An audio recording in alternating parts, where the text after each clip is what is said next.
G'day, it's Ray Salisbury here from New Zealand. I'm going to take you to my favourite little beach in Nelson where I live. Just about 5 or 6 metres below the bustling traffic and rush hour on State Highway 6 is the secluded little beach, only accessible at low tide. And the only way to get there is down a stainless steel ladder. Let's go and find it. Okay, now we just need my trusty low pro bag and a Manfrotto tripod, and we're out of here.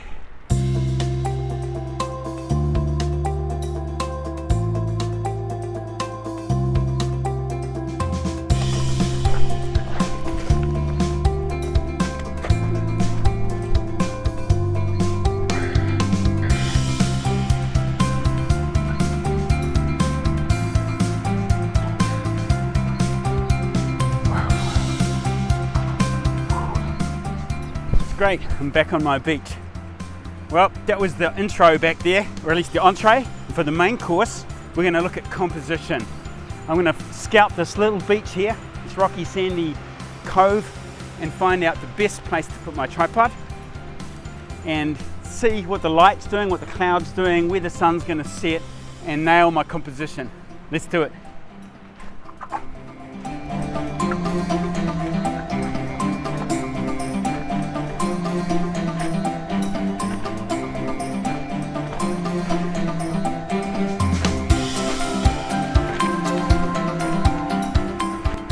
Now, it's no coincidence that this beach is clean, devoid of many footprints, except the fisherman who was just here before me, because I planned this with military precision. I checked the tide charts, and it's almost 5 o'clock, and that's dead on low tide. Brilliant. Also, it's really important to shoot on an outgoing tide. You don't want waves or just the tide coming in at you, because you'll get wet feet. But more importantly, if the tide's going out, it's going to leave the beach free of footprints. And I know I've just put footprints on the beach, but I'm not going to shoot much of the beach, so it doesn't matter. But that is something to think about. Let's get my camera out, check the batteries, wipe the memory card. Okay, there it is, the trusty Canon 5D Mark III. Now, this pyramidical rock in front of me is an icon of the Nelson beachfront, the Fife Shire, which came along in 1842, bearing 159 settlers from England, and they settled New Zealand's second city. On the 1st of February, when the ship left after discharging its precious cargo, the tide sent the sailing ship onto this rock, so it's been called Fife Shire Rock ever since. Now, looking here, it looks like there's not going to be much sunset. The sun's just going to sink below the Arthur Range, and that's it.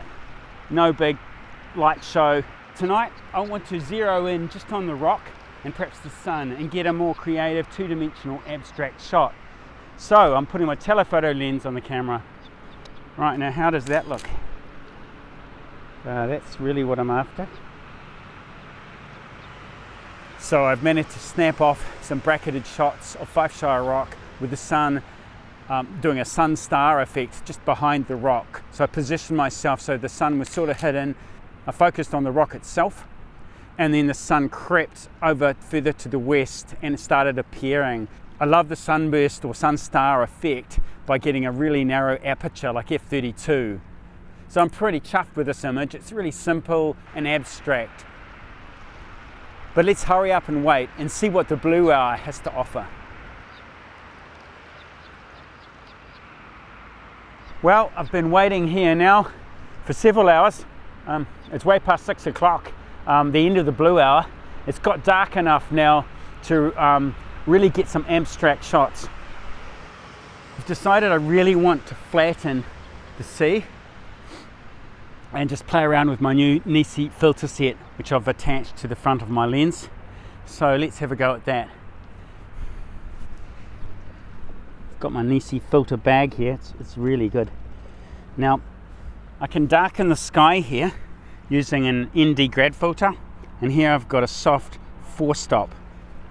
So I'm going to slide that into the front of my lens. Okay, with live view I can see the filter sliding in over my lens. There it is. It's tricky with the soft grads just to align them on the horizon, but basically what I'm doing is darkening the sky slightly. There it is, it's just there. Okay. Okay, now I'm about to slide in a 6-stopper. That's going to take down 6 stops of light. So you can hardly see through that. So I'm going to have to shoot on bulb probably and do a really long exposure. Let's do it.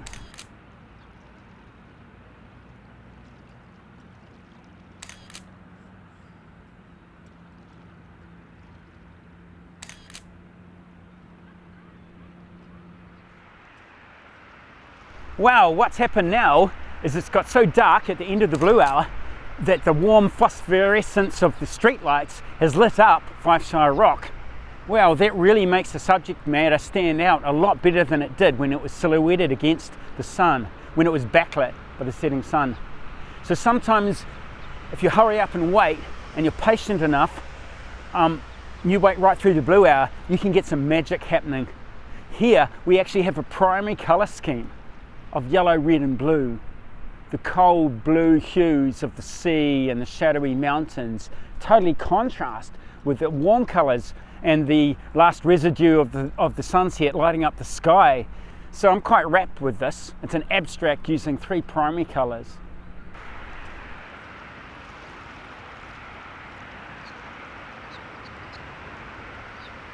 Well, I think we got some pleasing images, and just worked out that spotlight on the rock is actually a spotlight, it's not just the street lights. Anyway, please subscribe to my channel if you want to get more cool videos like this, and it's time to get out of here.